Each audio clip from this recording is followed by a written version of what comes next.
मैंने अपने फ़ोन की ओर देखा और एक बार फिर नए रिंग डोरबेल से 2 अलर्ट्स थे जो मैंने पिछली रात को ही इंस्टॉल किया था। सूरज जलते ही ये लगातार बज रहा था। कसम से, ये क्या हो रहा है? मैंने फ़ोन उठाया और रिंग ऐप खोला। रिंग से लाइव फीड में हमारे सामने के दरवाजे के बाहर कुछ भी नहीं दिख रहा था। मैं एक छोटे से घर में एक शांत पड़ोस में रहता हूँ, जहाँ न तो पैदल यात्री और न ही गाड़ियों का बहुत अधिक आवागमन है जो इस लगातार मोशन अलर्ट को समझा सके। फोन की स्क्रीन पर एक अच्छी तरह से रोशनी वाली रात दिख रही थी। मेरा पोर्च, मेरी गाड़ियाँ जो ड्राइववे में खड़ी थीं और चांद का एक चमकदार टुकड़ा। मैं ऐप बंद कर सोने की तैयारी कर ही रहा था कि फिर से एक अलर्ट पॉपअप हुआ, पर फिर भी कुछ भी नहीं हिला। मेरे हाथ में फ़ोन थोड़ा कस गया, उस हल्की सी झंझनाहट के साथ जो एड्रेनालिन के डंप के साथ आती है, जिससे इमेज को स्थिर रखना मुश्किल हो रहा था। मेरा मुंह सूखा हुआ था और मेरा सीना कसा हुआ महसूस हो रहा था। मुझे लगा कि कोई मुझे देख रहा है, लेकिन वहाँ कुछ भी नहीं था। फिर अचानक मैंने देखा कि एक आकृति धीरे धीरे जमीन से उठ रही थी, जैसे वह मेरे डोरबेल कैम के ठीक नीचे बैठी हुई थी। जब वह आकृति पोर्च पर खड़ी हुई तो मैंने देखा कि वह एक लड़की थी।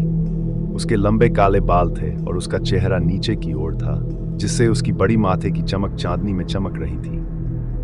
माफ कीजिए, क्या आपको कुछ चाहिए? मैंने दरवाजे की ओर बढ़ते हुए पूछा। दरवाजा खोलो और मुझे अंदर आने दो। क्या तुम हो कैथी?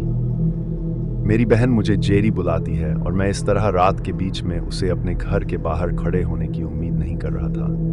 दरवाजा खोलो और मुझे अंदर आने दो जेरी, मेरे घुटने मुझे मार रहे हैं, उसने एक कमजोर आवाज में कहा, बिना अपना चेहरा उठाए। मैंने दरवाजे के हैंडल को पकड़ने के लिए अपना हाथ बढ़ाया और तभी उसने आखिरकार कैमरे की ओर अपना चेहरा उठाया। हाँ, वह मेरी बहन जैसी दिखती थी, लेकिन मैं गारंटी दे सकता हूँ कि वह मेरी बहन नहीं थी। उसकी आंखें बाहर निकल रही थी और उसका चेहरा राक्षसी लग रहा था, जैसे वह किसी तरह की स्किन वॉकर हो। मैं तुरंत जम गया। उसने फिर से कहा, इतनी देर क्यों लगा रहे हो?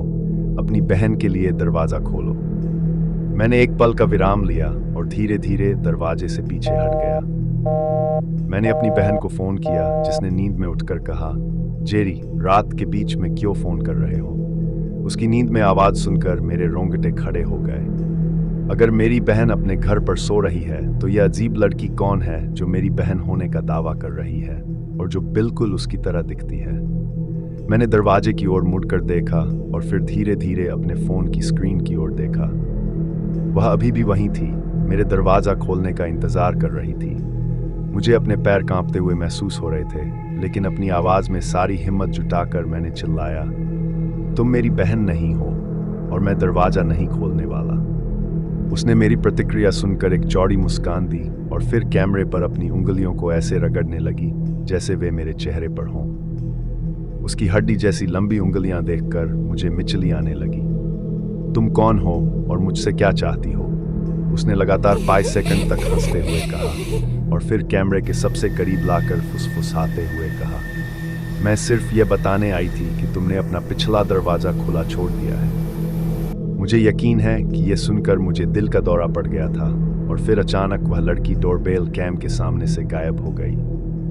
मैंने अपने पिछले दरवाजे की ओर देखा और मेरे बचाव के इरादे जग गए। मैंने अपने पिछले दरवाजे की ओर दौड़ लगाई और जैसे ही मैंने दरवाजे के हैंडल को पकड़ने का प्रयास किया, मैंने देखा कि वह लड़की कांच के दूसरी ओर खड़ी थी। उसकी मुस्कान पूरी तरह से दुष्ट थी। मैंने दरवाजा बंद करने की कोशिश की, लेकिन महसूस किया कि यह पहले से ही बंद था। मैंने धीरे धीरे अपना घबराया हुआ चेहरा उसकी ओर उठाया और उसने एक भयानक आवाज में कहा, तुम्हारा भाग्य अच्छा है जेरी, बहुत अच्छा।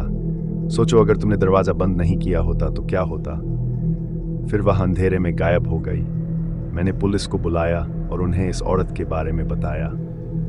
उन्होंने संपत्ति की तलाशी ली, लेकिन किसी को नहीं पाया।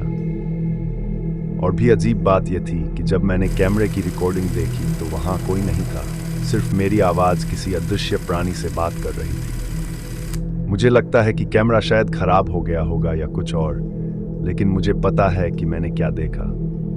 पुलिस ने जरूर सोचा होगा कि मैं नशे में हूं या किसी प्रभाव के अधीन हूं। कोई भी मेरी बात पर विश्वास नहीं करता, लेकिन मुझे पता है कि यह वास्तविक था। क्या आप मुझ पर विश्वास करते हैं?